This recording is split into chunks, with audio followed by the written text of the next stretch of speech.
This is Beyond the Reefs. This week we'll be speaking with a special guest, Ambassador Donya L. who is the ambassador to Taiwan from Saint Kitts and Nevis, or Saint Christopher and Nevis. We actually had a chance to catch him for a sit-down. But before we get to that, it's been a very busy week across Taiwan. So let's run through some of the headlines from tech diplomacy to bio-innovation, defense strategy, and an unexpected public health scare. On trade, President Lai Ching-te and Economic Minister expressed optimism that U.S.-Taiwan tariff negotiations could conclude soon, despite timing pressures from the APEC summit. Elsewhere, Japan's new Chief Cabinet Secretary Kihara Minoru pledged to strengthen the close friend relationship with Taiwan, while Tennessee Governor Bill Lee announced his state will open a trade office in Taipei, potentially marking the 25th U.S. state-level presence here. Premier Cho affirmed Taiwan's determination to keep its semiconductor crown jewels at home, responding to concerns about talent drain after Vice President Xiaobi Kim's remark on U.S. investment. He declared the Guardian Mountains is in Taiwan and Taiwan is the mountain, no one can move it. The Guardian Mountain is referring to TSMC, Taiwan's industry titan. He says the government's Taiwan model will balance autonomy and global integration while maintaining momentum in reciprocal tariff talks with Washington. Finally, former legislative president Wang Jinping urged the nation to build a second Guardian Mountain, this time in biotechnology, signaling Taiwan's next great climb beyond semiconductors. But not all headlines were upbeat. The Agricultural Ministry confirmed Taiwan's first suspected case of African swine fever, imposing a 5-day nationwide pig transport ban and warning of potential 200 billion NT dollars, about 6.5 billion US dollars, in losses if the virus spread. And finally, the Economic Ministry hosted the 2025 5G Summit, linking 37 Taiwanese ICT firms with global telecom leaders like Verizon from the States and Rakuten from Japan. The focus is AI-driven automation, open RAN standards, and a future for 6G ecosystem that keeps Taiwan at the heart of digital connectivity. And that headline brings us straight to our interview today, as ICT is really the pride and joy of Taiwan aside from semiconductors. And one of our allies, at least, is looking for Taiwan to help with their ICT industry. And that would be Saint Christopher and Nevis. And that sets the stage for this week's conversation as we return to the Caribbean, where a small island diplomacy meets big picture resilience. And so we'll be speaking with Ambassador Donya L. of Saint Christopher and Nevis.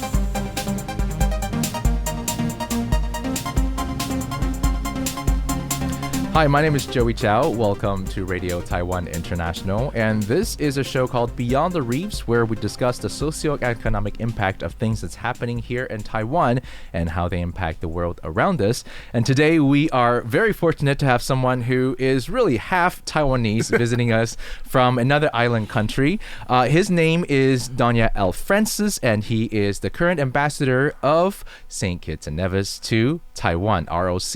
And Ambassador, thank you so much for making time here. Thank you very much for having me, Joey. It's always a pleasure to be at RTI. So I like to say welcome back to RTI. It's not your first time. In fact, no. when you were a student here in Taiwan, you spent time here. Is that correct? Yes, I came on a visit with a teacher. I don't remember the professor, but we spent the whole morning here.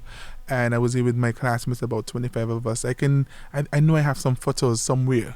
Okay, so you were at Mingchuan University, which is just about a 10-minute drive from here. Yes. What was your study at Mingchuan University? And this is, correct me if I'm wrong, from 2012 to 2016, somewhere around there, right? You're correct. So I was at Mingchuan University from 2012 to 2016, where I pursued a degree in journalism and mass communication. Right. So what we do here. So you almost became part of my job. But I did most of the writing, the print media. Okay. Because interviews and having to smile every day. I'm like, oh no, let me do some writing behind the scene. Oh yeah, that's your preferred kind of job. Okay. Yes. Mm-hmm. And so I was at Mingchuan, and I had a lovely time at Mingchuan, and then I actually decided to stay in Taiwan for a bit, and I went to Taipei Medical University, where people thought I was crazy because they wanted to know why a journalist was in a medical school. I don't want to say it out loud, but I thought that didn't make sense to me because then you went into public health. Is that the right major that you went into? I did global health and development. And so I wanted to do health communication. So I wanted to merge my degree because, health promotion is something. Right. And so I wanted to do health promotion, health education, health communication. So when Taipei Medical University accepted me, I said, wow, let me go into this field. But now I'm back as ambassador to Taiwan. Right. So, well, I guess health promotion does make sense, especially now looking back, because now in 2025, especially with the Lai administration's very keen focus on public health, right? But back then, what would have been your direction, if that was what you wanted to do? I have always been a teacher. So I've always been inside of the classroom. I was always an educator. So I always wanted to go back to teaching, and so that's what I did. In 2018, I actually left Taiwan, and I went back home to educate our nation children. And so I was a teacher for 4 years before coming back to Taiwan as ambassador. Would you say you have the kind of personality to want to share knowledge, and that's your passion? Yes, and I actually started teaching at 17. Because at home, we finish high school around 16 years. And after high school, you can actually get a job. And so with your high school diploma, you can get a job. And so I decided I was going to our community college, but then it wasn't for me. Yeah. So I left and I went to teach at an elementary school. We taught for 4 years. And so I've been a teacher all my life, but now I am an ambassador teaching Taiwanese still. Well, that is actually, it is a big part of your job as an ambassador to sort of be the liaison culturally, economically, sometimes politically between the two countries, right? So you're basically teaching people back home about Taiwan, and definitely doing a lot of teaching about here in Taiwan, because we're also talking about hoping that Taiwan invests a little bit more into Saint Kitts and Nevis, and that requires a lot of knowledge and teaching of the environment. But what happened from teaching to then all of a sudden into public office? I have always also been involved in politics as well. So my government, after our election, our government, they were looking for someone with experience in Taiwan and someone who had knowledge of Taiwan, the knowledge of Taiwan's culture, the people, and also who has had that capability of advancing our foreign policy in Taiwan. So they chose to send me back to Taiwan. And I agreed, and I said, yes, sure. I came back to Taiwan. So I've been here for 3 years already. We're so glad that you came back. Thank you for having me back. Yeah, of course. What do you think was culturally the thing that really resonated with you when you left, St. Kitts for the first time and then coming to Taiwan? Is it the food? Is the people? What was something that really familiar to you? When I came to Taiwan the first time, I was very open-minded. I think I really wanted to come to Taiwan. I think if there's a want to come to Taiwan, you're going to come here and enjoy it. So my first week in Taiwan, I started learning just a few Mandarin words. Yeah. So I could have said, I learned daizi. I learned how to say Qian, money, because there was this young lady who was taking us around. She's from Nevis. Her name is Kiva Challenger. She was at Ming Chuan at the time, and so she was taking us around, and she was giving us this crash course in Mandarin, and so I was able to learn Mandarin, and with that, I developed a love for the Taiwanese culture, the Taiwanese people, and so I also had a Taiwanese mom. But I still have a Taiwanese mom.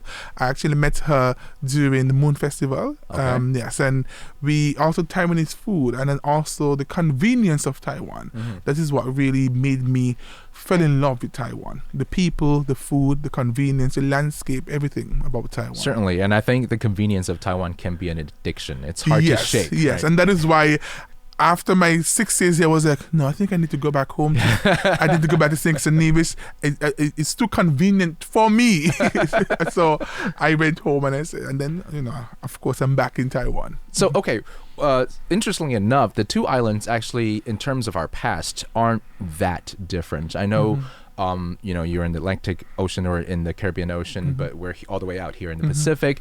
But as an island nation goes, anytime before the 1900s, there's a colonial past. Yes. And we both grew sugarcane a lot. Yes. And so sugar is in a lot of our food here in Tainan. Yes. Is it the same with St. Kitts and Nevis? Well, we stopped producing sugar, I think,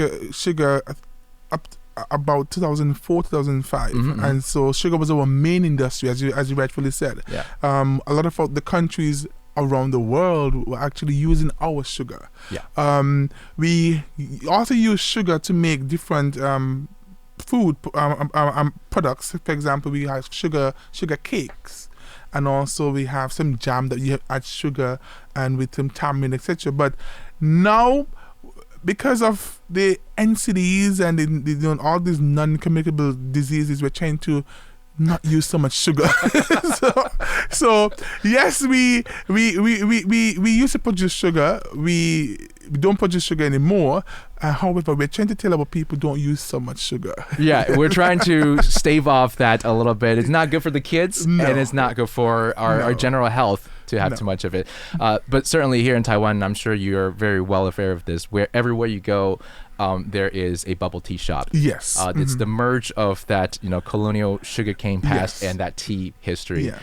For you guys, what's your sugar drink? Like, is it a lot of, like tropical fruit, or I guess rum is made from sugar, rum is right? made from sugar, yes. Rum is made from the molasses of the sugar. Right. Also, we have...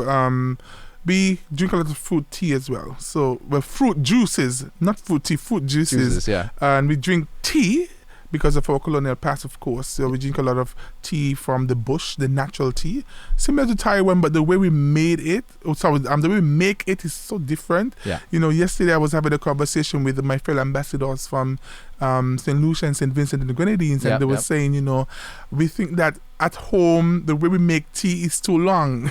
In Taiwan, you just take the leaves and you throw the water in it. At home, we boil the water sometimes for 10 minutes. Yes, yeah, we found a very fast way to make it. It's very long. So maybe that's something that we can take home to teach our people. Well, we hope that you take home more than that, because recently, especially in the last couple of years, Taiwan and St. Kitts are trying to build more of an economic bond. Yes. And so in terms of 5 different sectors, I believe that you were recently focused on include tourism, education, ICT. Agriculture, ICT, of course, yes, and also sustainability, renewable powers. Have you been making some strides towards that in the last couple of years? Yes. Well, Saint Christopher and Nevis and Taiwan, we're celebrating 42 years of diplomatic relations. That's crazy. That's a long time. 42 years is a very, very long time. And so we became independent on 19th of September 1983. Right. And right after, just a few weeks after, we became friends with Taiwan. So Taiwan was actually one of our first allies. And so our relationship has been centered on our shared values for freedom and diplomacy, the rule of law, and also people empowerment. And through people empowerment, we have people interaction. And so what our embassy is striving to do is to have more people-to-people interaction through our cultural and public diplomacy in Taiwan, and one of that is through trade and investment. Of course, yeah. Just this year, our Minister of Foreign Affairs, who is also the Minister of Economic Development and Investment, the Right Honorable Dr. Denzel Douglas, he was also the former Prime Minister. Right. He was in Taiwan, and we had a trade and investment seminar, and so we have had a few Taiwanese investors who actually traveled to Saint Christopher and Nevis after the investment seminar to explore partnerships. In terms of sustainability, in Saint Christopher and Nevis, we have what we call a Sustainable Island State Agenda, where we're trying to become a sustainable nation by 2040, and we are focusing on a number of areas where we think that we can learn from Taiwan and our other partners their best practices, and of course one of that is renewable energy. Of course, yeah. And so Taiwan being number one country in renewable energy, Taiwan has been assisting us with our solar plants. We are trying to get a 50 megawatts solar plant, and so Taiwan is assisting us with guiding us about how to go about getting this solar plant. Also, for sustainability, we have the circular economy, and Taiwan has been helping us to do waste management and recycling. And so we right now in Saint Kitts and Nevis, there is actually a high school competition where they are seeing which schools can collect the most recyclable waste. And so I have because I was an educator, and I saw that the schools, they're really going to encouraging their students to recycle, bring these waste to school, and they're collecting them so that they can win. But it's not only just competition. That is a way to educate our nation, our children, about recycling and waste management and what it does to our environment. And so I must commend Taiwan ICDF and Taiwan Technical Mission in Saint Christopher and Nevis, plus our government ministries, including the Ministry of Sustainability and Climate Change Environment, and Ministry of Education, Ministry of Health as well, who have really partnered to ensure that our children understand waste management and understand recycling and understand why we want to become a sustainable island state by 2040. Yeah, it's not an easy task. It's not. But if you put everyone smite behind it, and what's more important is that this ideal, this drive needs to be sustainable itself. So the next generation needs to pick up where we leave off. And as an educator yourself, you understand the importance of that. Now, also, you have a lot of kids who are coming to Taiwan. You were one of them, right? On scholarship programs. So how have those programs been, taking more root here in Taiwan over the last few years? Well, what we have seen is more people are being more interested in studying in Taiwan, and so we have had an increase actually in our scholarship recipients. This year we had 28 scholarship recipients. Exactly. Last year was just about 18, and so we have students who are studying different studying different fields, who come to Taiwan to learn from the experts in Taiwan, and then they return home to help to develop our country. I know we have had persons who have graduated before, and our permanent secretary in the Ministry of Agriculture, Marine Resources and Fisheries, which is basically saying the deputy minister, he actually studied in Taiwan. Really? He studied at Pinkada. Wow. In the south, in Pingdang National Penang University of Science and Technology. One of our superintendents, one of our high-level officers in our police force, he studied at Central Police University here in Taiwan. Amazing. And of course I'm here. And of course you are here. And then we have a lot of our past recipients who have studied, who are now back home helping to develop our country, and they're working as as teachers. Some of them, we have a person, one of my good friends, who's actually working at our Ministry of Foreign Affairs. She studied at Ming Chuan as well. And we have persons who have taken up these senior roles, and it's because of their experience working in Taiwan. They came to Taiwan, they got the experience, and they got that education that helped them to go back home to further develop Saint Kitts and Nevis. That is really touching to hear, because oftentimes you hear these sort of educational or cultural exchanges, what they often end up being is more on the business side, on private sector, right? But to hear that some of the students who came to Taiwan to study are literally running the country back home, that is really touching to hear, that Taiwan is able to offer that support and that environment for education. Yes, and I just want to say again, thank you to Taiwan and Taiwan Ministry of Foreign Affairs, Taiwan Ministry of Education, Taiwan's government, Taiwan's people, and especially Taiwan ICDF, who have been empowering our young people. Taiwan has been one of our main development partners, and so we are very grateful for the relationship that we have with Taiwan, and that is why our country always supports Taiwan bids to join international organizations. And not only that, and I keep on saying, people say, oh, your country support Taiwan. No, we don't support Taiwan. We partner with Taiwan. We have Taiwan next to us, by our side. We show people what Taiwan is doing. Taiwan has done so much in Taiwan and for the world, in health, education, and infrastructure, everything. And so our country is making sure that people see what Taiwan is doing, and so we take Taiwan with us. It's a partnership. Well, the ambassador is being very kind here. Of course, we have to thank them in return first for sending their best and brightest to Taiwan. That is a leap of faith, to send your students to Taiwan and to trust in the system to educate them and inspire them.